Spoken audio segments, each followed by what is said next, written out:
বাবা, তোমার প্রতিদিন স্কুল থেকে ফেরার পথে এই গাছের নিচে বিশ্রাম নিতেই হবে কেন? বাড়ি গিয়ে বিশ্রাম নাও।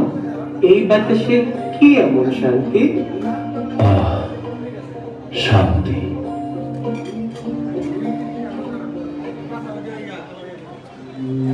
আব্বা ছিলেন মাধবপুর স্কুলের হেডমাস্টার।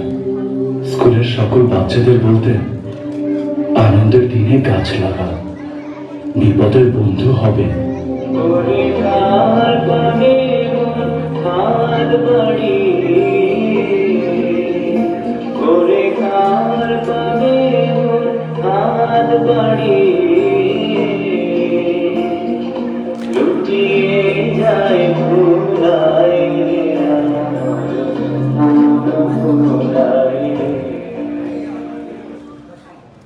আমি তখন তোমার থেকেও ছোট, হাফ প্যান্ট পরে আব্বার হাত ধরে স্কুলে যাই।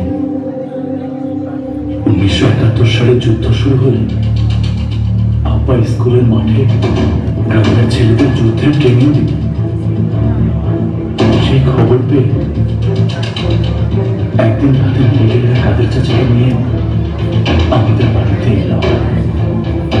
মাস্টার, মাস্টার বাড়ি আছো? একটু বাইরে হতো।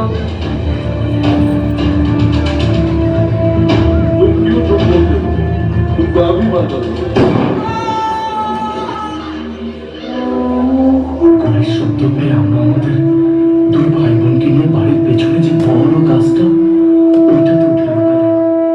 আমার মনে আছে, আমাদের চোখের সামনে মিলিটারিরা আমাদের বাড়িটা পুড়িয়ে দিল।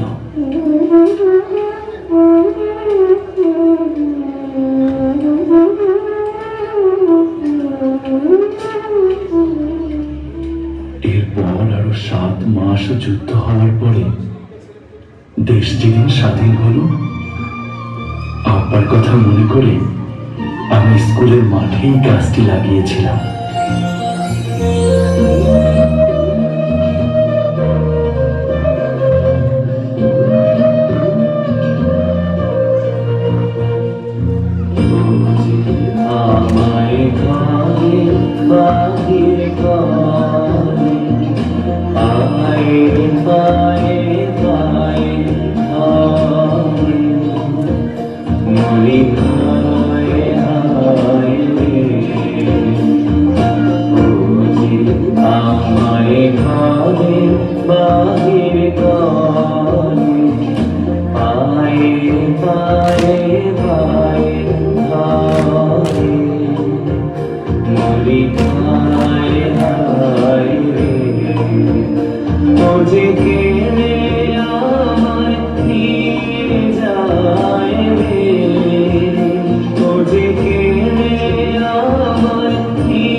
বলতেন, গাছ বিপদের বন্ধু।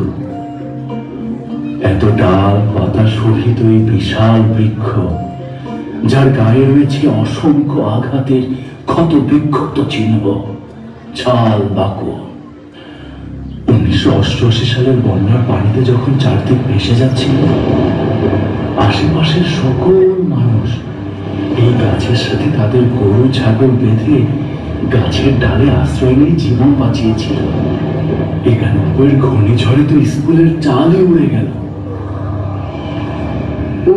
ওই যে ওই ডালগুলোর মধ্যে অনেকগুলো টিন আটকিয়েছিল। আমি তখন এখানে নতুন শিক্ষক।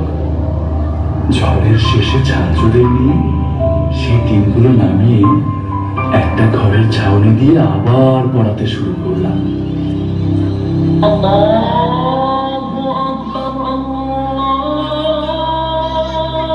ওই মগডালের মাইকে রাজা, দেখো সারা গ্রামের মানুষ শুনতে পায়। তো কি তাই, এই বিশাল ছাতার মতো বিস্তৃত গাছের ডাল পাতা উৎস হয়েছে কোটি কোটি স্বাধীন নিঃশ্বাসে।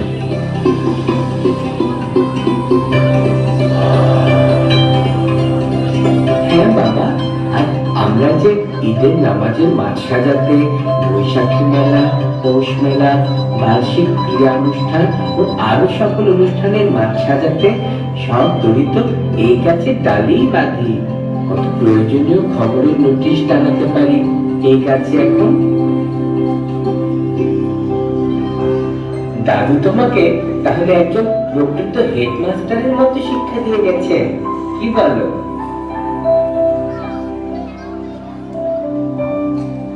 আচ্ছা বাবা, আমাদের দেশের স্বাধীনতার মতো তাহলে এই গাছটার বয়স হতো 50 বছর। হ্যাঁ, সেদিন থেকে শুরু করে কত ঝড় বাদল, সুখ দুঃখ ও আনন্দের সঙ্গী এই গাছ। তাই তো এর ছায়া, এর বাতাসে নেয় নিঃশ্বাস আমার জীবনের সর্বোৎকৃষ্ট প্রশান্তি, বিশ্রাম। তাহলে তোমার এই গাছের নাম হোক সুবর্ণ বৃক্ষ। আরে, দারুণ বলেছিস তো। হ্যাঁ, সুবর্ণ বৃক্ষ। রাম ছাড়া ওই রাম